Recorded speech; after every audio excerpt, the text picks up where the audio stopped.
Hola amigos, saludos cordiales, bienvenidos a mi canal. Soy Antonio Muñoz. Estamos a las puertas de una recesión económica internacional de consecuencias imprevisibles. No se trata de asustar a nadie, sino se trata de llamar a las cosas por su nombre.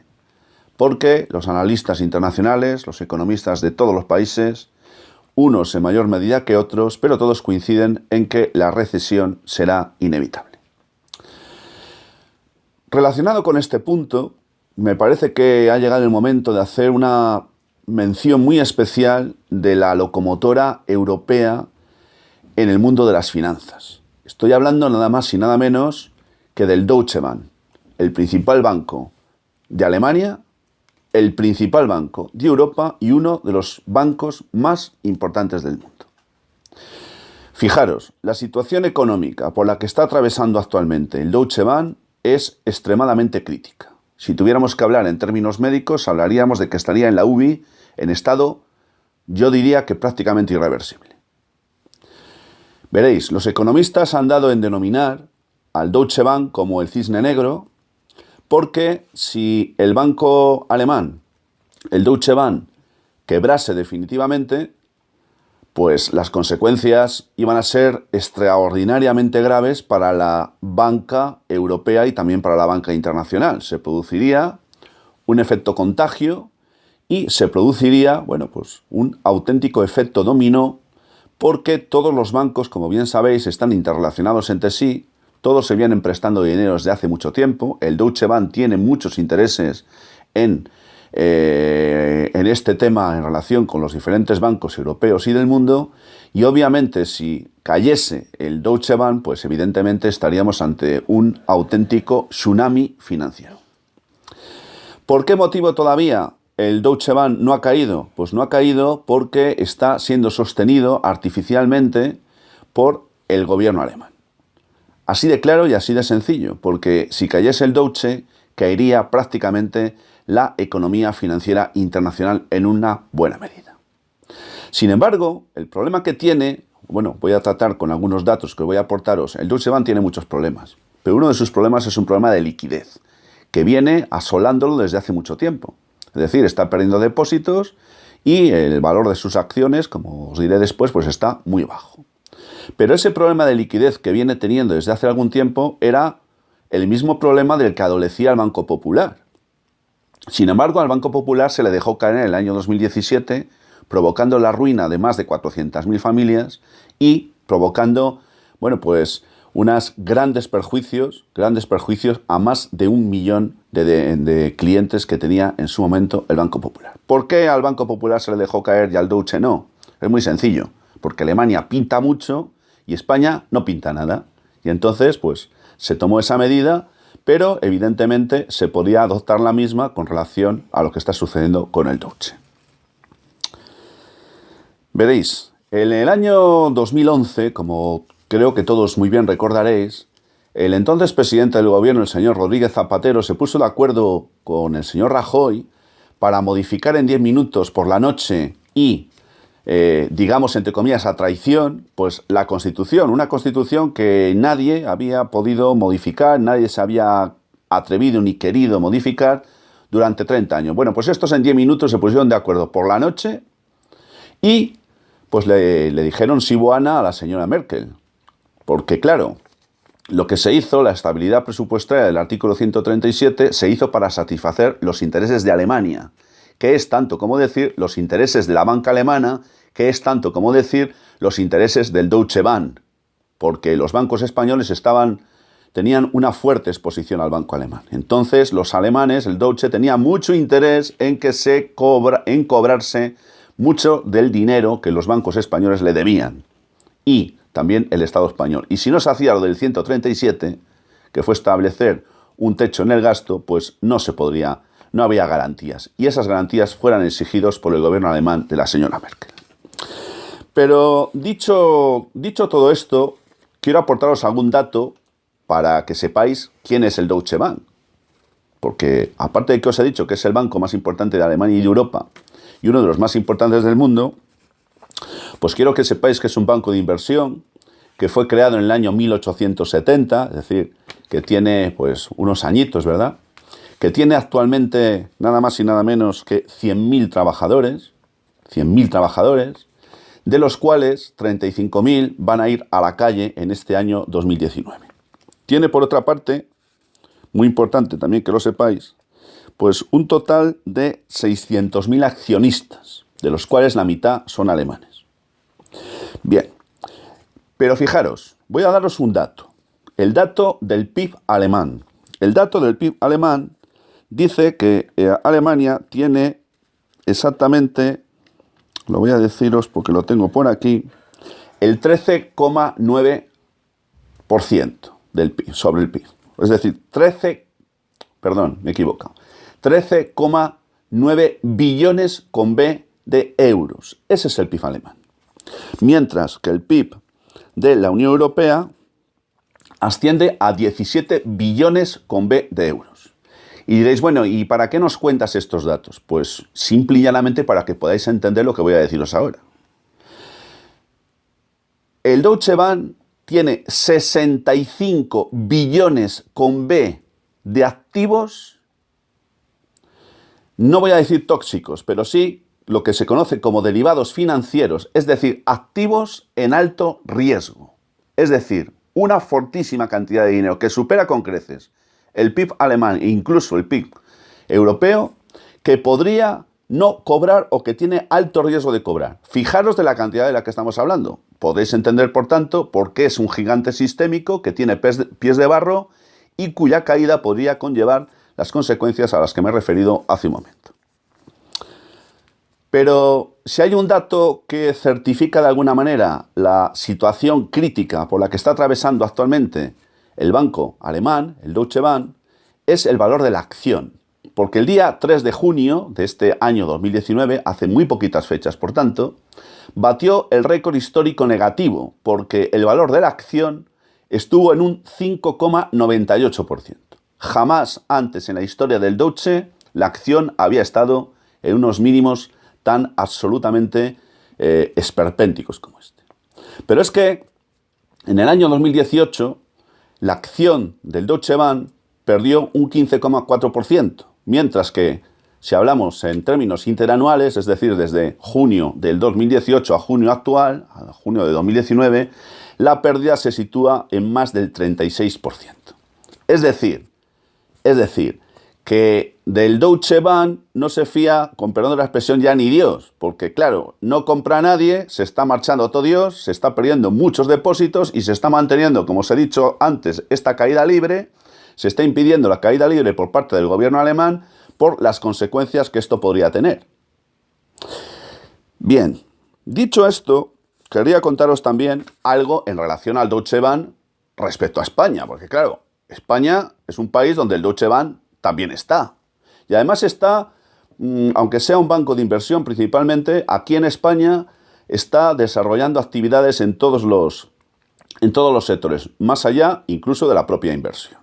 En España tiene 2.400 trabajadores, todavía, tiene 181 oficinas, tiene 18 centros de inversión, tiene 40 centros de negocio, tiene 600.000 clientes y también 40.000 empresas como clientes, de las cuales aproximadamente 7.000 son de pymes. Y el dato que es más importante, el Deutsche Bahn tiene invertidos en España 12.000 millones de euros. Una fortísima cantidad. ¿Entendéis, por tanto, la vinculación que existe por parte de España con Alemania a través de la relación que existe entre la banca privada española y el Deutsche Bahn? Bien, un pequeño dato que me ha facilitado uno de los muchos seguidores que va teniendo este canal, afortunadamente, cada día más. Me ha dicho que en Correos, porque fue funcionario de Correos, resultó una cosa muy curiosa, porque en el año 1999 Correos llegó a la conclusión de que necesitaba un servicio financiero, ¿verdad? Y entonces, pues llegó a un acuerdo nada más y nada menos que con el Deutsche Bank. Bien, ese acuerdo financiero se mantuvo hasta el año 2016. ¿Por qué os cuento esto? Pues os cuento esto porque, aparte de que Correos tiene 65.000 empleados, algo más de 63.000 empleados todavía, ¿verdad? esta persona me ha dicho que los empleados de Correos fueron fuertemente presionados para vincularse con diferentes tipos de productos y servicios que ofrecía el Deutsche Bank. Y muchos de ellos lo hicieron. Y una vez que se desvinculó el Deutsche en el año 2016 de Correos, pues ahora dependen de una manera directa, absoluta y totalmente del Deutsche Bank. Y claro, depender de un banco que está en las condiciones económico-financieras en las que se encuentra el gigante alemán, pues es como para echarse a temblar, ¿verdad? Y con esto no quiero decir nada. Estoy exponiendo datos objetivos que cualquiera puede verificar por sí mismo, y si uno es cliente del Deutsche Bank, pues tomará las decisiones que tenga que tomar. Aquí no se dice vete o deja de venir, o vente o te quiero o te dejo de querer. No, tú tomas tus decisiones. Estos datos son ciertos y tú verifícalos si quieres. Bien, voy a daros otro dato que me parece muy relevante. Veréis, en los Estados Unidos, el Deutsche Bank ha sido sometido a los conocidos como test de resistencia financiera, es decir, sometido a a un escenario económico financiero supuestamente adverso para ver cuál sería la capacidad de reacción que tendría el gigante alemán. Pues bien, el pasado año 2018 esta prueba tuvo lugar en los Estados Unidos. ¿Y sabéis cuál fue la conclusión a la que llegaron los supervisores norteamericanos? Pues que el Deutsche Bank no daba la talla y que estaba por debajo de las expectativas, en el sentido de que no tendría capacidad para reaccionar en los términos previstos, es decir, una capacidad de reacción mínima ante un escenario financiero económico adverso.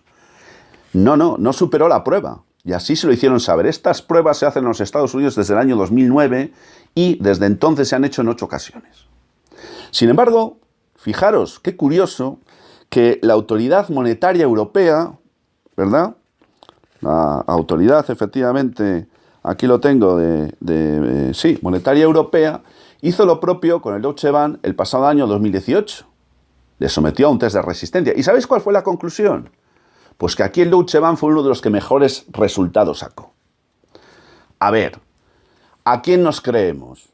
¿Creemos a los americanos o creemos a todos estos que están aquí en Europa que llegan a conclusiones extrañísimas, como la del Deutsche Bank, que supera un test de resistencia cuando resulta que su situación es absolutamente calamitosa?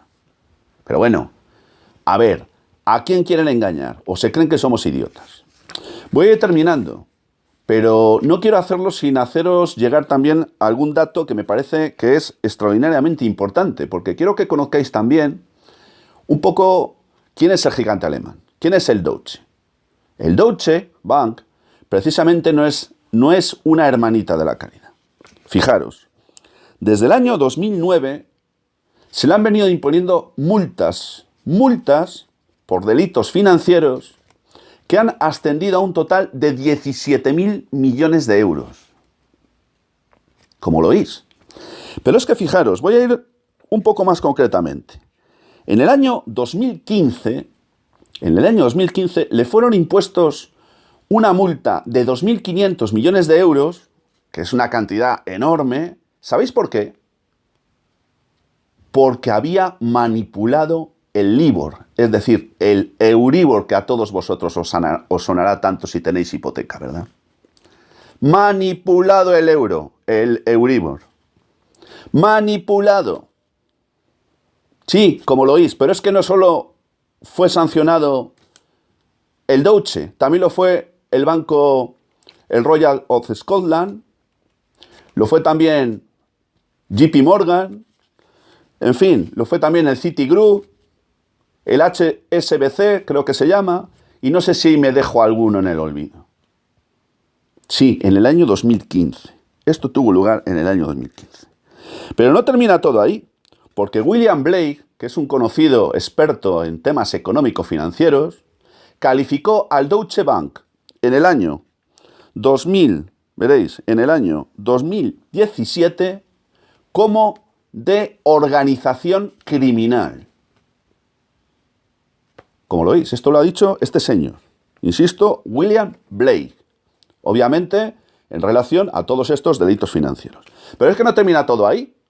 Porque es que en el año 2016 resultó ser que el banco alemán estaba metido en tal cúmulo de historias y de rollos malos que nada más y nada menos pues estuvo involucrado, os voy a decir exactamente el número, fijaros, os lo voy a decir,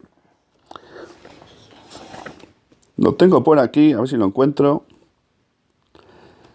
70.000 conflictos legales. 70.000 conflictos legales. Bueno, o sea, como para echarse a temblar, ¿verdad? ¿Verdad que no es la hermanita de la caridad? Y claro, hasta tal punto fue así que tuvo que hacer una provisión en reservas en el propio banco superior a los 5.000 millones de euros para poder afrontar todo ese número enorme de conflictos legales en los que estaba metida la entidad. O sea, es como para echarse a temblar. Pero ya voy a ir concluyendo, veréis.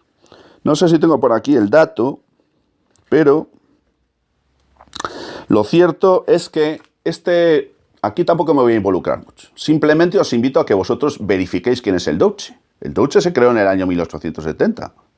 Y os he contado algunos de los problemas legales en los que ha estado inmerso y las multas que le han sido impuestas.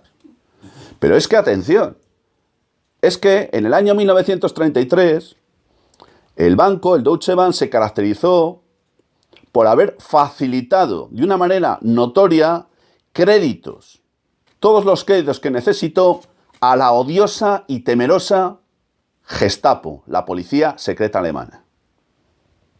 Pero es que no termina todo ahí. Es que también contribuyó con créditos a el establecimiento y consolidación del imperio IG Farben. Y también participó en la construcción de los campos de exterminio nazis de Auschwitz. Hasta tal punto que en el año 1999 lo reconoció e incluso hizo una fuerte indemnización por los daños y perjuicios causados como consecuencia de este hecho. Yo creo que después de todas estas cosas que os he dicho, pues tenéis una visión, yo creo que bastante objetiva y bastante completa de lo que es el Deutsche Bank. Ahora vosotros llegar a vuestras propias conclusiones. Pero la más importante de todas es que el Deutsche ha sido y sigue siendo, teóricamente al menos, la locomotora financiera de Europa. Si esta se cae y va a terminar descarrilando, porque es imposible seguir sosteniéndolo por mucho más tiempo, pues se va a producir un auténtico colapso económico-financiero a nivel internacional que nos va a tocar muy de cerca, porque por todo lo que os he explicado a lo largo de este vídeo.